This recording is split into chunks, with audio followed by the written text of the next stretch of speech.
శ్రీ రాజరాజేశ్వరి లలిత మహా త్రిపుర సుందరి దేవి శరన్నవరాత్ర మహోత్సవాల సందర్భంగా శ్రీకాకుళం కత్తెర వీధిలో వెలిసిన శ్రీ రాజరాజేశ్వరి దేవి పీఠంలో అమ్మవారు 3వ రోజు అన్నపూర్ణాదేవి అలంకరణలో దర్శనమిచ్చారు.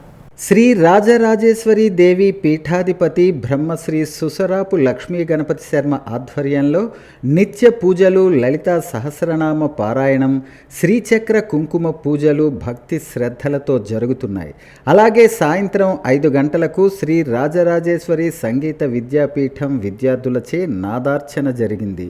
అనంతరం నాద నీరాజనంగా బెంగుళూరుకు చెందిన ప్రముఖ గాత్ర సంగీత విద్వాంసులు శ్రీ పట్టాభిరామ్ పండిట్ గారి గాత్ర సంగీత కచేరీ అలరించింది. ఈ కార్యక్రమానికి ఆకాశవాణి ఏ గ్రేడ్ కళాకారులు డాక్టర్ మావుడూరు సత్యనారాయణ శర్మ గారు వాయులీనంపై సహకరించగా, యువ సంచలనం కుమార విఘ్నేష్ మృదంగంపై ఆకట్టుకున్నారు.